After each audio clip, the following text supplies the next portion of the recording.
Então, muito boa tarde. Muito obrigado a todos por terem vindo. É um enorme prazer que vos recebemos novamente para o 7º Congresso de Gestores. Quero agradecer, primeiro que tudo, a generosidade dos nossos patrocinadores, a Caixa Geral de Depósitos, a Deloitte, a EDP e a PwC, e também o apoio da Manpower e do Gato Escaldado na promoção e na realização deste nosso congresso. Como sabem, o mundo está em mudança, o mundo está complicado, aliás, todos os anos o mundo está complicado e este ano continua complicado, mas temos vários cenários com os quais vivemos nos últimos 20 anos, 25 anos, uma guerra fria que acabou e que parece que está a querer ressurgir, conflitos geopolíticos na Europa que julgámos que não voltavam a existir. Temos o problema do comércio mundial, das cadeias de abastecimento, da globalização, que está provavelmente em termos de diminuição de fluxos comerciais, mas não em termos de capital ou de fluxo de talentos. Temos um mundo em constante mudança e que requer cada vez um olhar muito mais atento das empresas, dos empresários, dos gestores, sobre aquilo que se pode passar e, sobretudo, requer um grande esforço de governança nas nossas empresas. E é sobre isto que nós temos este congresso. Basicamente, teremos um painel que se debruçará sobre a governance das empresas e a sua necessidade, depois de um keynote speaker do professor Filipe Moraes, que, enfim, também dispensa grandes apresentações, e depois seguir-se-á um coffee break e depois teremos uma intervenção de 3 oradores convidados, o embaixador Martins da Cruz, que nos falará sobre as questões de geopolítica e como tal afeta os negócios e as trocas comerciais internacionalmente. Temos o professor Hubertus Barth, que é o nosso contraparte, contraparte do FAI, na Alemanha, que é o Instituto para a Economia Alemã, que é a maior instituição privada de think tank em termos de gestão e de economia, que nos vai falar precisamente na questão da política industrial, também na questão das trocas e da globalização, que está, enfim, com alguma depressão ultimamente.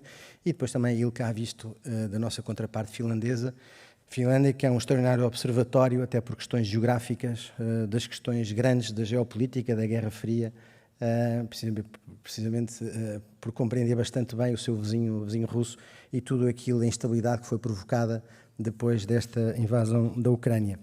Eu, antes de passar a palavra ao Dr. Paulo Moita Macedo para fazer, digamos, as boas-vindas neste nosso congresso, permitiriam ler uma mensagem do Sr. Presidente da República, que nos deu o seu alto patrocínio para este congresso mais uma vez e que, por questões de agenda, não conseguiu estar presente, mas enviou-nos a sua mensagem que eu passarei a ler.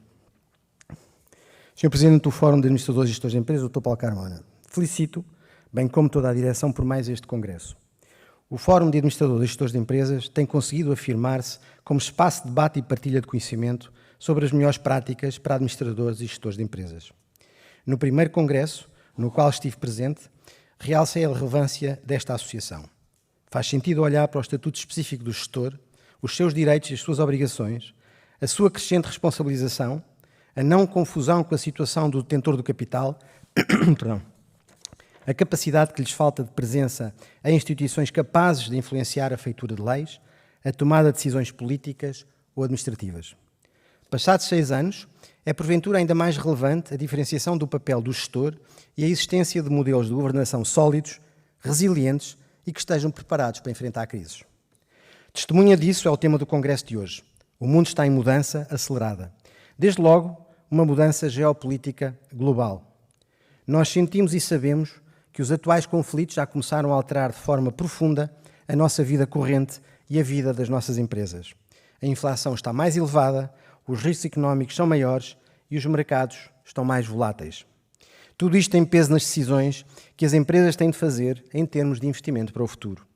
Até porque muitas dessas mudanças vão ficar connosco por muito, muito tempo. Em segundo lugar, os desafios das novas tecnologias. Talvez a face mais visível dessa mudança seja o desenvolvimento das plataformas de inteligência artificial, que tanto se podem tornar num apoio imprescindível como numa concorrência acrescida para o trabalho humano. Por fim, as alterações climáticas, que apresentam riscos elevados para certas atividades, mas também oportunidades de investimento em tecnologias verdes, por exemplo, no campo da energia. Estes desafios exigem um esforço acrescido das empresas, em particular dos seus administradores e gestores, para saberem distinguir o curto do longo prazo e enfrentarem desassombradamente os riscos que afetam direta e indiretamente as empresas e terem o distanciamento necessário para tomarem decisões que, por vezes, são muito difíceis. Os meus votos, que este Congresso seja profícuo na resposta a estes desafios. Lisboa, Palácio de Belém, 9 de novembro de 2023, Marcelo Rebelo de Sousa. Muito obrigado, Sr. Professor Marcelo Rebelo de Sousa, e eu passaria ao Dr. Paulo Moita Macedo, CEO da Caixa Geral de Depósitos, para fazer, digamos, as boas-vindas e fazer o keynote address ao nosso Congresso. Muito obrigado.